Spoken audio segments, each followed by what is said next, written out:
Assalamu alaikum, dear friends. Today our lecture is about the sociological theorists. In sociology, we have different theorists. They have given us different theories on the basis of which we study our society. Today's topic is very interesting, and I hope people will enjoy it. So let's start with the Allama Ibn al-Khaldoon. He was Tunisian Muslim thinker. His name was Muhammad Ibrahim bin Abdul Rahman Ibn Khaldoon. He belonged to Tunis, and he also had knowledge of fiqh and hadith. He wrote history of cultural life of Berber tribes. And the interesting thing is that he laid the foundation of the new science, which he named it Ilmul Himran, and it became the foundation of sociology. There is still a belief that rather than Auguste Comte, Allama Ibn Khaldoon was the father of sociology. Also, following are the famous theories of Khaldoon. One was methodology, second al-Asabiyya, rural and urban societies, and theory of sociological change. Let's talk about these theories one by one. So first one is the methodology. So he described in his book Muqaddimah that these methods are used in the study of relationship between historical events and fact. Like he's saying that for every cause there must be some effect, or if there is cause there must be some event.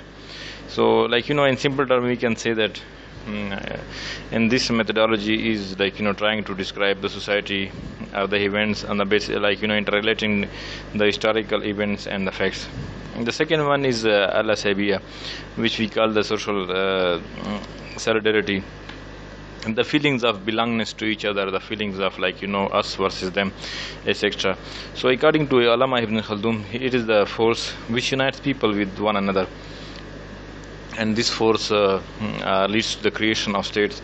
If Asabiyya is stronger among the people, so they will be more united. If it's weaker, they will disorganized, and as a result there will be lack of unity.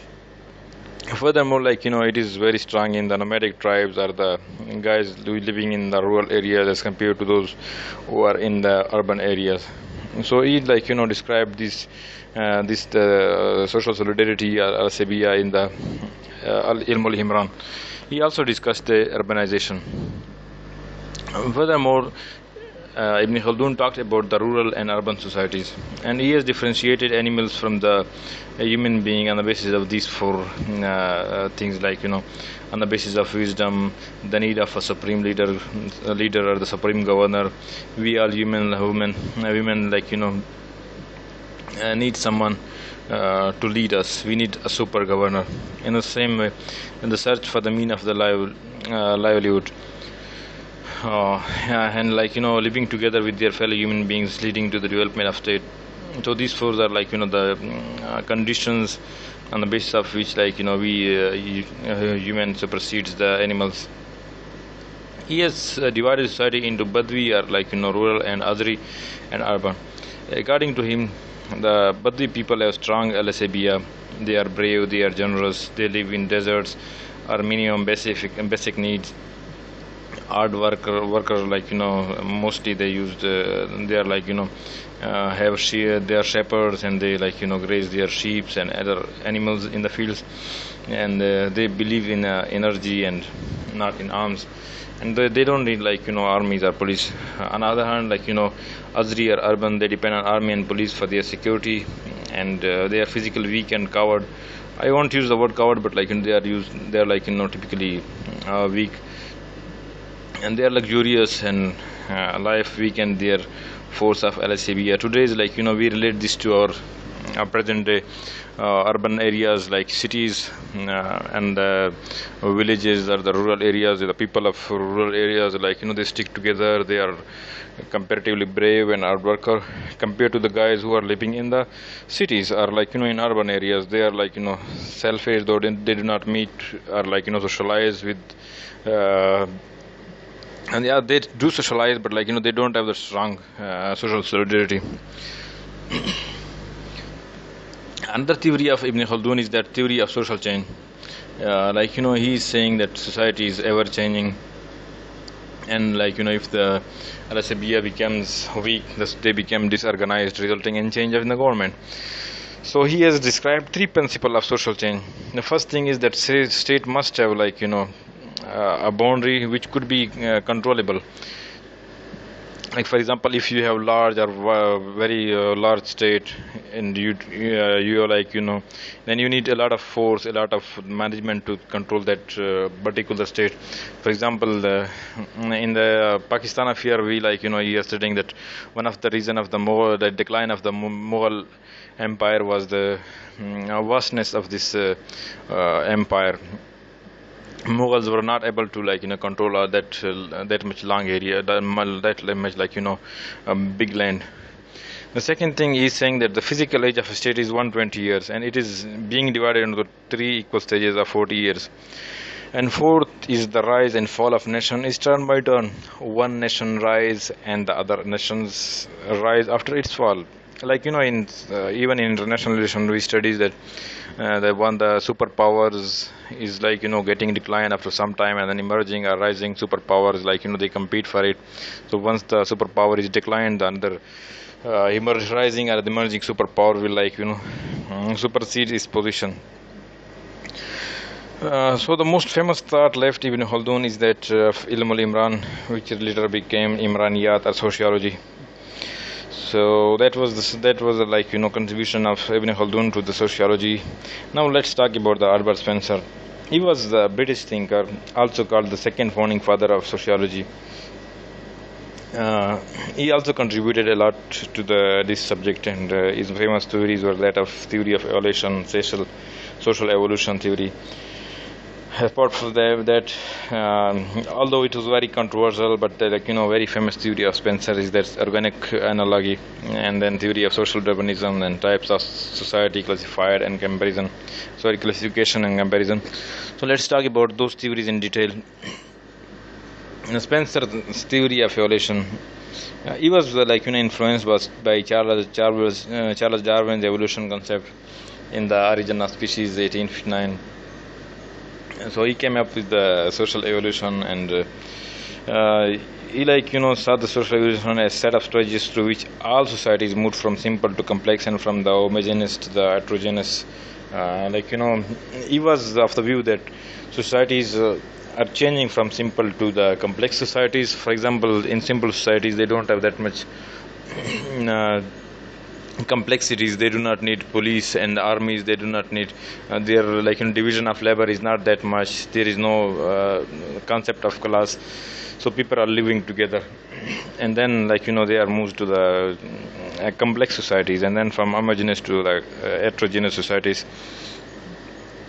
Furthermore, this term evolution is being borrowed from the biological sciences, which is we term as organic evolution. Excuse me. Another one is the social evolution theory. So it was composed of that two parts: change from simplicity to complexity. First we have simple societies comprised of few members of the families. Then we have compound societies, which we can say the clan societies, which we have different more than 2 or 4 or 5 or 6 families. They are living together, they are working together. And then doubly compound societies, which we we call tribal society. Different clan societies are mixed up to make one tribal societies. And then triply compound societies, today's present days nation states. Different tribal societies or different communities are united together to make one state, or tribally compound societies. So it was concept from the social evolution theory of Spencer. Then change from military society to industrial society. In the coming slides, we will talk about in detail about the military society and about the industrial society. But for time being, he was saying that military compulsory cooperation and industrial is the voluntary cooperation. There is differences. In military society, you must cooperate. Whatever is your orders you are receiving, you have to follow it. You don't have any option. But in case of industrial societies, if you want to cooperate, you can cooperate. If you do not want, no one is forcing you. In the same way, in military societies, you have centralized government. There is head of government, and he is the guy who is the boss. He will issue the orders and you have to follow it. While in case of industrial societies, we have done decentralized government. In the same way, in the military society, they have economic autonomy, and in industrial societies they do not have it. So domination of state, all our social organizations in military state, in military states, the social organizations are owned and dominated by the military guys. But in case of industrial society, the function of states are very much limited. So these were some differences, and it is being explained in the social evolution theory of Spencer. And this theory was very controversial, that and it led to the too much defame of Mr. Spencer. You cannot say we cannot ignore his contribution to the sociology, but this theory, particularly the organic analogy, was very much controversial. According to him, this theory, Spencer was saying that society is like a biological organism, exactly it's functioning the way the biological organism is functioning. For example, if we take example of man, we have lungs, we have heart, we have kidneys, we have other respiratory systems and other metabolic to do metabolisms, and we have digestive systems. So all these are cooperating and coordinating together, and as a result we are functioning as a system. So in the same way, he was trying to make analogy with the society. He was saying the society is functioning the same way any organism is functioning. His logic proved to be sociological downfall, and for it spoiled its scientific insight. And Spencer believed that social structure is a living organism. He viewed that various parts of society, like a state and economy, are also interdependent and work together for the survival of the entire system. So another one was the theory of social Darwinism. We can observe that Mr. Spencer was quietly influenced from the Darwin, and he was trying to apply his theories of biological sciences on the sociology. So being inspired from the Mr. Charles Darwin, Spencer's social Darwinism centered on two fundamental principles. The first was the survival of the fittest. He was saying that nature is endowed with the providential tendency to get rid of the unfit and make room for the better. If somebody is ill, if somebody is sick, if someone do not have skills, he do not have any rights to exist or to live, and by all means nature will eliminate him. So he applied the same to the sociology and the society. And the second was the principle of non-interference. He was saying that state should not interfere in the society, and they should let them operate by their own will, the famous laissez-faire politics. There is no interference from the state in the affairs of the people. So these were two main principles of social Darwinism. So he was saying that nature is more intelligent than man, and he argued that once you begin to interfere with the order of nature, there is no knowing where the result will end. He was saying that let the nature decide, let the nature operate, and the society will operate as per the natural law, and no one should interfere in the process of the society. So that was all about the social Darwinism. Then there was a type of societies classification and comparison. Two models which he followed could be identified from this analysis. So on the basis of the degree of compositions, like we have previously discussed, there were simple society, compound society, doubly compound society, and then trebly compound society, starting from the very primitive way of living in societies to the present day nation states. So he classified the societies on the basis of degree of composition. Then in the method of constructing models, there was one was military society, which we have discussed, and then industrial societies. In the next slide, we also we will have a look at the militants or military society. So what are its main characteristics? It is organized for offensive and defensive military actions. It is centralized authority and social control. Social classes will be very rigid, and the religious beliefs and doctrines are are present there in militant societies. Life is subject to rigorous disciplines. Discipline is strict. You cannot challenge this and that discipline. You have to follow it, whatever you want. And there is human relationships is based on the compulsory cooperation. You must cooperate if you want to live in the society. These are the different characteristics of the militant society. Another one is the industrial society, which is more open and you can say more democratic.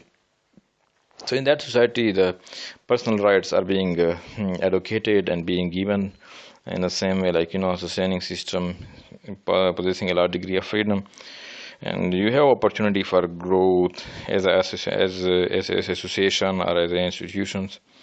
And class system is less rigid compared to the militant society. And then there is less religious hierarchies and importance, and there is individualisms.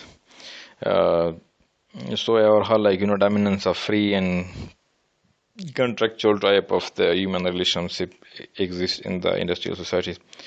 Another theorist we need to talk about today is the Ferdinand Tonee. He was German, and he also contributed a lot to this subject. His theory of Gemeinschaft and Gesellschaft. I'm not sure about the pronunciations, so in case if I'm wrong, please correct me. It's he is saying society is product of human will. This will be one of two types. Either it will be natural, which is he termed it as a Gemeinschaft, or it could be rational will that he termed as a Gesellschaft. So natural will represents the foundation of traditional society. Like in traditional societies, they will there was natural will, and societies was operating as per the natural law, and the rational will is basis of modern industrial society. He divided society into three types. Actually, sociology into three types. One is power sociology, which concentrate on the conceptual models. Then applied sociology, the models which are being developed are applied practically to the society. And then we have empirical sociology. We are utilizing empirical methods and data in an inductive manner. So another scientist we have Auguste Comte is known as the father of sociology.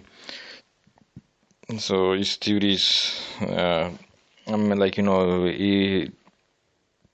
he termed as the father of sociology, and his social physics in 1836, which later became sociology, was the first attempt to study this subject in a scientific manner.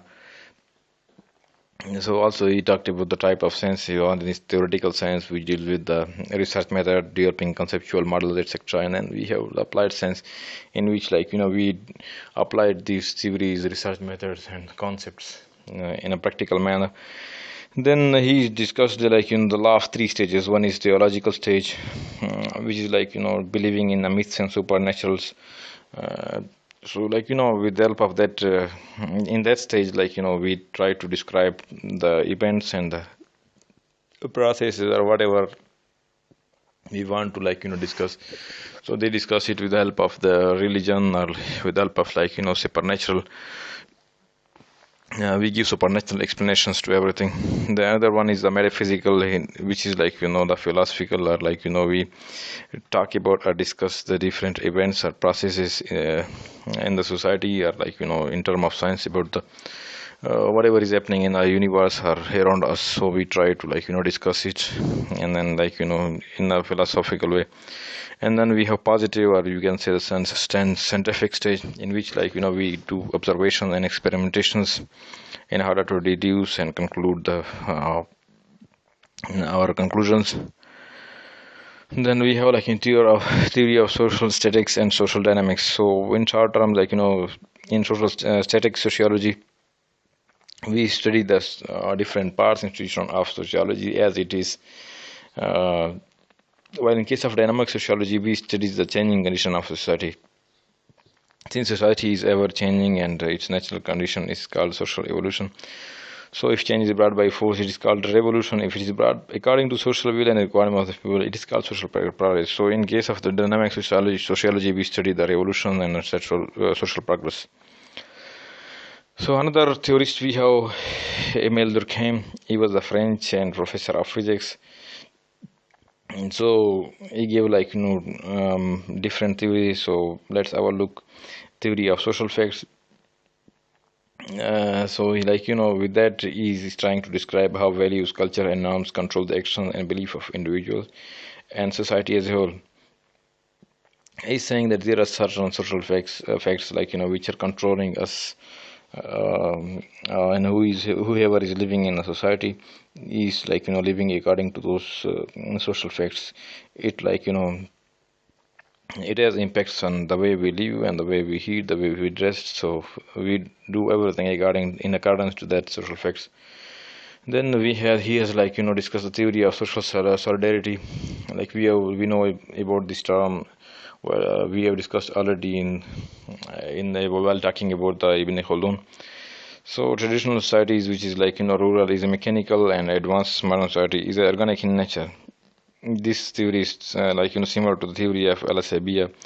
Both have the common thing of uniting force. Ibn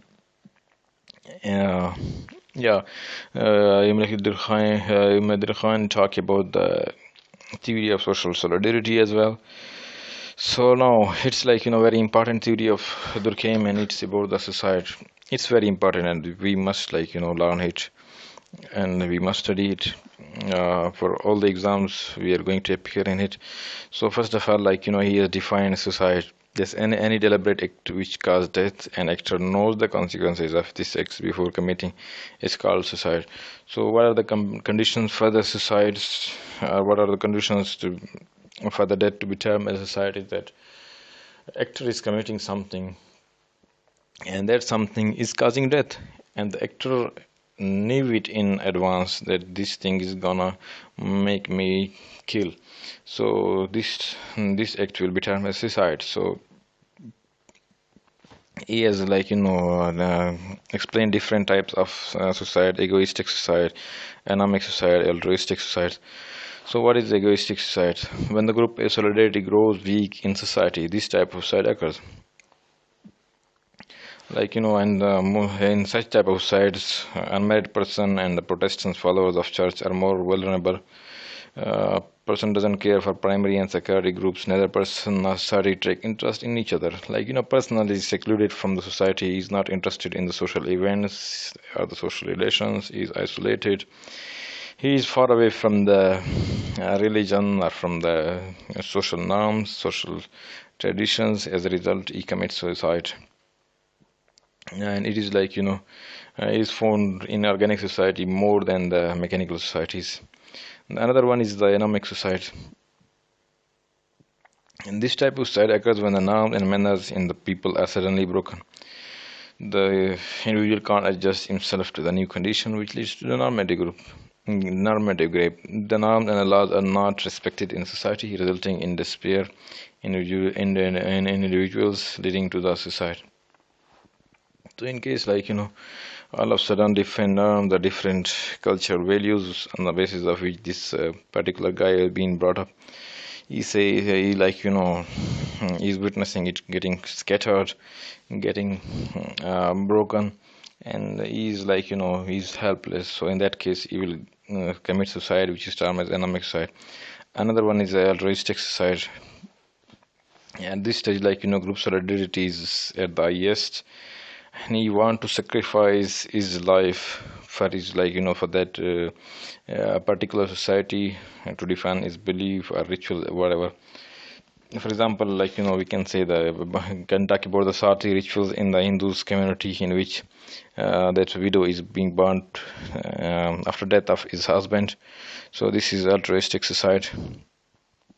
And then Emile Durkheim tried to explain religion, and he's saying religion is providing unity among social group. They have for example, we can witness in our society that people they are getting united through their sacred things like mosque, Kaaba, and the Holy Quran. And then we have different sects who are defending each other and showing solidarity and unity among each other. Yeah. So now we have to talk about the Max Weber. So he was 20th century thinker, theorist, and he gave us also different theories. Theory of social action. So he's saying the tendency or behavior of man in which the actor relates its a subjective meaning is called action. The study of social action is called sociology. So Mr. Max Weber believed that study of social action is the sociology. So he has described 4 type of actions. One is purposeful logical action. Actor select any action according to its capabilities. It has a direct relationship with the social situation. Then he has discussed the value oriented action. After the selection of sources, the actor is now he's trying to fix the value of that particular action. And another one is effective action. He's doing certain actions because of the emotions. It could be that emotions are relations of love and hatred, etc. Then we have traditional actions in which the actor is doing his actions just to fulfill the customs or the rituals. So in different ceremonies, in different customs, actors are performing actions which are traditional. Then he also talked about the theory of authority. In we observe around us that there are different individuals with different authorities. So in any state, in any society, people are giving authorities according to their capabilities, and these are not equal. Some people are giving more authorities and some are given less authority. So on the basis of that, Weber has explained 3 type of authority. One is bureaucratic authority, which is found in formal office ranks, and we here we hear daily from the people that he is bureaucrat. So and bureaucrat they practice bureaucratic authority. Then we have traditional authority, which is found in sacred norms and traditions, which one must obey, father, husband, peers, prince, etc. So kids they have to follow the orders from their parents, which is traditional authority. Then there is charismatic authority. It is due to the people respect certain people because of their charismas. For example, prophets, soldiers, politicians, national heroes like Jinnah, Iqbal, Mandela, etc. So people are following them, and they are obeying them because of their charisma. They have charismatic personalities. Then we have theory of bureaucracy. Max Weber also tried to he also explained the theory of bureaucracy. He said that service structure is hierarchical. It starts from step 1 and later to the highest stage of service. He defined bureaucracy as it is a type of organization of class in which the work of many people is arranged through wisdom, which they perform for the achievement of administrative actions. So there are certain characteristics of bureaucracy as follow. There are rules and regulations in the office for work. You cannot work randomly in office. There are some rules. Regulars works are divided in different styles called government duties. Then for performance of these actions, there is institutions which direct order. Only regular performers are employed. Upper class control lower, and lower have right to appeal against the judgment. There is certain guys having the authority, which we will call them the upper class, and the lower class, they have the right to go and appeal against their judgment if they think that it's against their rights. Modern office depend on written documents called files, and place where these files are kept is called the bureau. To run office, a system of law is established which is permanent. So now we have to talk about the Karl Marx. He was the architect of socialism and champion of communism. Furthermore, he never called himself sociologist, but his thought and ideas are worth mentioning in sociology. his theory of historical materialism. He presented several theories. So number one is the theory of historical materialism. He tried to explain history in the term of the materialistic interpretation. It was derived from dialectical materialism, which implies that material life society is primary and spiritual life is secondary. Like the spiritual life comes after the materialistic or the material life. And so the essential aspect of dialectical materialism, there is like a thesis antithesis system. So according to him, dominant idea of each age assumed the role of thesis. The thesis was soon confronted by antithesis. This contest finally resulted in the production of a synthesis, which incorporated the more value elements of both thesis and antithesis. So for example, capital is thesis and the labor force is antithesis. And furthermore, he also talked about the relation between mode of production and social structure, a primary society and primary mode of production, in which all people are equal and they are working together. There was no boss. Everybody was it was kind of the communist model, which they are talking about in the Das Kapital and in the Communist Manifesto. These are the two works of the Karl Marx. Then there is ancient society, which is based on the slavery. One guy own everything and other slaves are working for him. Then we have feudal society, in which we have feudals who are exploiting the laborers, and they are giving them some certain share or wages to the guys who are working in their field or in their industries. Then we have capitalist society, where we have private properties and certain guys which we can term as capitalists. They own everything and other people are working on the in return for getting wages or certain value on the basis of their labors. Then finally he described or explained the communist society, in which the society own everything and people are working together on equal basis. Second is the Marx theory of social change. So social change through social conflict is saying that violence is the midwife of history and changes come from the barrel of a gun. And so Marx was believing that class struggle was the driving force of social change. So again, there is a theory called Marx theory of social class, third one. So class is the manifestation of economic differentiation. Marx believed that class is nothing more than differentiation between the guys having more economic resources and the guys who lack the economic resources. So class is determined by the position and function of individual in the process of production. Only two major classes are there, haves and haves not. And there are 5 stages according to the mean of production that mentioned about primary society, ancient society, feudal society, capitalist society, and communist society. So dear students, again Marx talk about the theory of class conflict in the following 10 steps: the development of proletariats. They will in the case of the capitalist systems, they will unite together, and then he discussed the importance of property. The guy who owns the property is the boss, and he will exploit the other people who do not own the property. And then polarization of classes. Karl Marx believed that there are only 2 classes, haves and haves not, or you can say the capitalists and the working class. So the society will get polarized in 2 classes. The capitalist and the working class are in his own words, bourgeoisies and the proletariats. The theory of surplus value. So he also was saying that in the case of the productions, there is surplus values, and the bourgeoisies or the capitalists are not giving due shares to the working class or the laborers. And then pauperization, he's saying that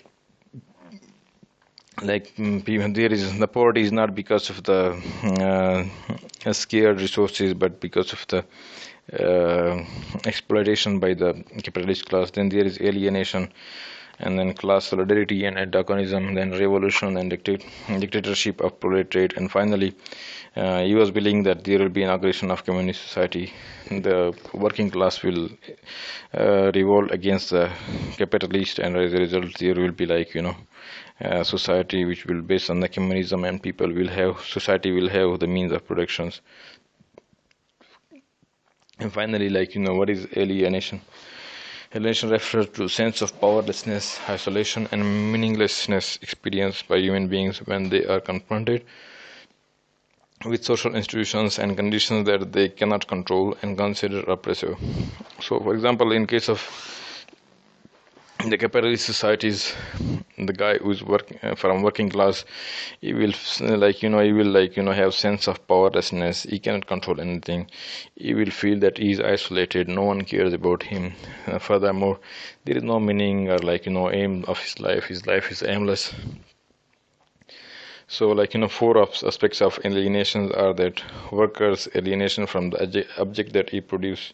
There are many workers who are working in different factories, in different industries, but they have nothing to do with what is being produced in that process or in that industry. Furthermore, alienation from the process of production.